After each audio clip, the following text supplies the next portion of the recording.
Okay, it's day 3. This video today is going to be about multiplication.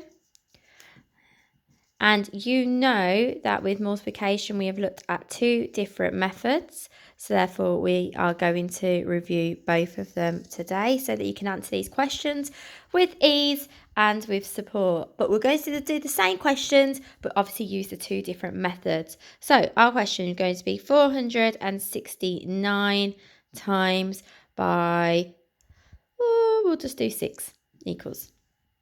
And obviously we'll do the same question over this side as well.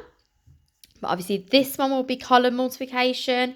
This one will be partitioning, okay? Now we'll start off with column multiplication because actually that's my favourite. And even as an adult now, this is the one that I will always use.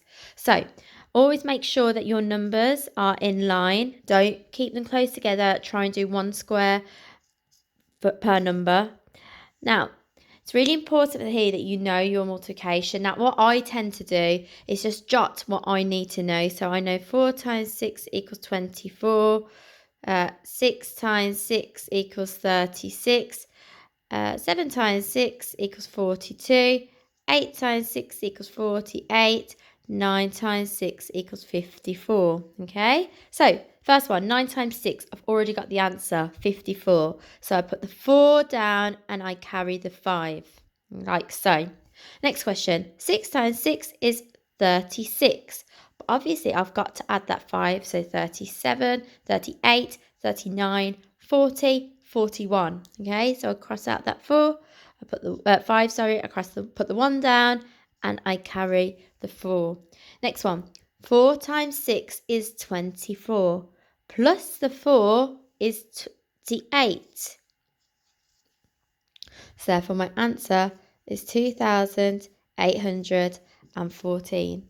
Now this time I'm going to be looking at partitioning numbers. And with this, it's important that you remember your basic knowledge and therefore your derived.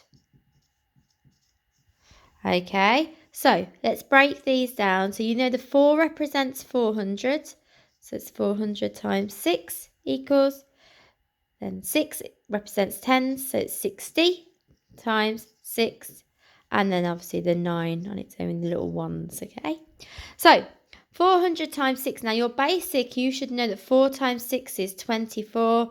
But as it's 100, you need to get those zeros across. Then 6 times 6 is 36. Then as it's a 10, make sure that it's the same using your derived knowledge. And 9 times 6 is 54.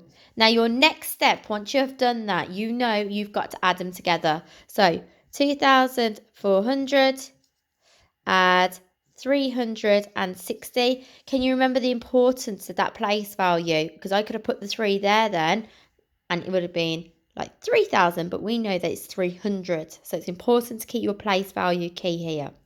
And then 54 underneath. And then we begin to add them. So 0 add 0 add 4 is 4.